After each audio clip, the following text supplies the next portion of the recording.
Hey, what's up guys, Ravenclaw here, and we are back at some more PvP. I'm just so pumped for the arena season to start, which is in a few days. If you guys are pumped too, smash that like button. Just do it. So, in this video, we are going to talk about what pets, okay?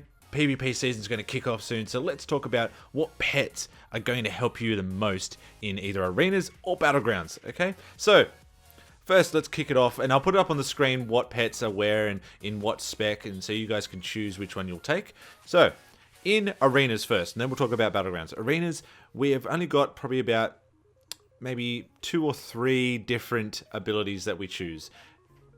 First one being the Mortal Wounds debuff. So this is a healing debuff, which is important if you're playing, say, jungle or thug cleave.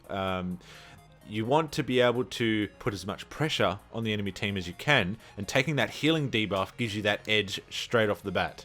Now, if we look up on the screen, we've got the 3 different specs. We've got the Cunning, the Ferocity, and the Tenacity. In arenas, what we are looking for is, and this is what my personal preference is, will be the Cunning. Because not only are we getting these utilities, but we are also looking at what else they bring, and in this case will be the Master's Call ability, which is super important based on the comp that you're playing. Now, if you're running Cupid, yes, the Paladin can use their freedom as well, but having 2 is just that, gives you that extra edge. Now, having the Mortal Wounds debuff, especially when the game moves into dampening, you've already got that extra edge on the enemy team with a pet that constantly applies this debuff. Super helpful. Next one, in arenas. Now let's say, okay, I'm not going to run those comps. We're going to run with a warrior, arms warrior, that already brings that Mortal Wounds debuff. What you want to take then is a Dispel, okay? So the pets are up on the screen now. We're looking at the Moth, the Spore Bat, or the Water Strider. I keep mentioning these because, once again, it's in the Cunning family. This Dispel is huge. Okay, it's 10-second cooldown. You can just keep spamming it if you want to do it, or whatever. You can keybind it, or sorry, macro it into other abilities and all that other good stuff. The reason why this is important, let's say you're up against you're going for a Ret Paladin. You want to kill that Ret Paladin, but all of a sudden it gets about to, the point where he's going to die. You can just go ahead and dispel the Blessing of Protection off him, remove the freedom so he can't get away. Alternatively, let's say he's with a Shaman and they've got Earth Shield, you can dispel that off. That in itself gives you that extra edge, like as if a Shaman would be able to purge all your helpful and magic buffs that are on you. So it's looking at what you're playing and what pet you will be able to take that will help you out in arenas. Those 2 families there are probably the most important ones that you will take in arenas. You'll want one or the other, always having them in your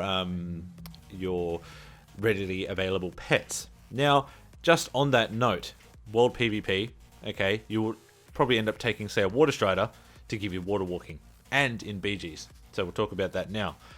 The next pet, okay, let's say you're now hitting up some BGs and you want to have a bit of fun. This is where we have a variety of different pets to play. Apart from the ones, we've still got the ones we just mentioned, but we've also got the ones that will bring the slow ability. Okay, in Battlegrounds, it's a little bit different. If you want to go RBGs, then you might want to be more strategic in what you play, and it's important to take one of each different pet that will help your team out. Okay, so in Battlegrounds, you can take a pet that will bring the slow, and these will be the Basilisk, Bird of Prey, the dog, whatever. There's quite a lot of them that will bring this the debuff. This is great for if you're going to focus on just getting the flag carrier. Let's say you want to be the one that will keep him on the slow. The more you can do to hold an enemy back or whatever is going to help your team ultimately win the match. And in this especially in this battleground right now, it's all about getting the flag from one side of the map to the other. And if you've got a pet that's sticking on the target, constantly playing a slow, that is already going to give you an edge. Now let's go down to the exotics, okay, the BM's lifestyle right here. Let's talk about some really cool utilities that those pets bring. Now, before we go any further, what I haven't mentioned is the Spirit Beast, okay? The Spirit Beast is, you'd be thinking, well, why not? It's got a heal, it's got a dispel, it's awesome. It's still, even though it does have that, I still choose the other ones because those utilities that they bring are more important and will help you out in the long run. Although, if let's say you're running, say, a feral hunter, okay, you could, if you so choose, to take yourself the spirit beast for the utilities that it brings, so you can obviously have that survivability running double DPS.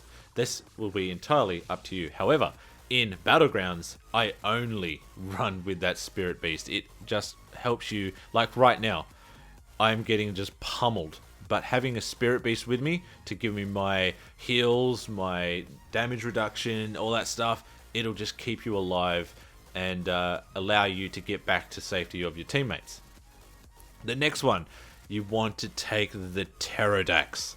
This is awesome. If you're, let's say, you want to run the flag, you can jump, like, if we look at this map here, if you're on the horde side, you could get to the top of that bridge, pop updraft, and just glide down pretty much halfway through the map. If you disengage and then pop that as well, you get pretty much all the way across the map. Little utilities that are going to give you that extra edge. What else have we got? Water Strider. Once again, it does have the water walking ability, which is pretty much going to only be good in Battleground, not arenas. But then, what you can do with all of these pets, really, in the open world, you can have so much fun in just, if you're into PvP in the open world now, especially the way that they've made things, it is so enjoyable. Now, if you aren't familiar with how the open world PvP works, is once you kill, I think it's 10 players on the enemy faction, you become an assassin for that faction, putting you as a target on the map, which is awesome. So you can then now hunt down these assassins, and it just creates so much more world PvP, which is so fun. I'll be doing some more videos on that. We actually got a group together not long ago and had a lot of fun mucking around. So basically what I wanted to chat to you guys about is what you guys have been asking. What pets are best? What will work? Why do you even take this pet? What's the deal? So I thought I'd make a quick video before the arena season starts, so you get an idea of what you guys should take and why. Other than that, as far as like moving into the arena season, what I'm looking at doing now is I'll probably end up, I'm thinking I'll probably end up running, say, Jungle Cleave, because I've run it so much in the past. It's been well for me. I've got a bunch of guys ready to go, so when the arena season starts, I can start getting in there, pushing rating, and start putting out the videos again. But what I'm interested in, and this is what I forgot to ask in the other video, is what you guys like to do when it comes to PvP. You know, what are you guys into? What are you planning on doing in this season? Are you planning on pushing rating? You know, sitting back and just taking it casual? I would love to hear your stories. Tell me about them. And what I might start doing is getting involved with you guys. That's what I'd really like to do. I would love to, you know, if you guys want to tee up and muck around in some BGs, let me know, and we'll get a group together and just have some fun. What this battle right here, before we end the video off, this was insane, and this takes it back to the abilities of the spirit beasts. There's been so many times here that I was so far from our healers that I thought I was dead, but the damage reduction from the spirit beast and the heal itself was more than enough to keep me going, and I didn't have to turtle most of the time. And that's super important when it comes to PvP, not so much random battlegrounds. I'm talking in arenas themselves. Holding on to defensive cooldowns as much as possible is super important to your success in securing a win, or, you know, between a win and a loss, really, in arenas. But yeah, we've got so much to choose from when it comes to pets. It's just taking the time to sort of, you know, kick back, think about what you're going to do. Make sure you have one of each in your readily available pets, in your 5, before you go into your arenas. So when your arena queue pops, you're in the arena, you can see who you're up against, and then you can just go for gold. But yes, Anyway, guys, I thought I'd just have a quick chat with you to let you know my ideas and my tips and bits and pieces when it comes to choosing pets for the arena. And yeah, if you have any other questions or you want a specific video type or whatever, you let me know down below and I'll always be happy to help you guys out.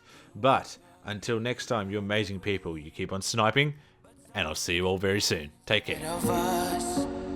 It chose the way. Not looking for no heaven or gold, 'cause I got you. Don't wanna show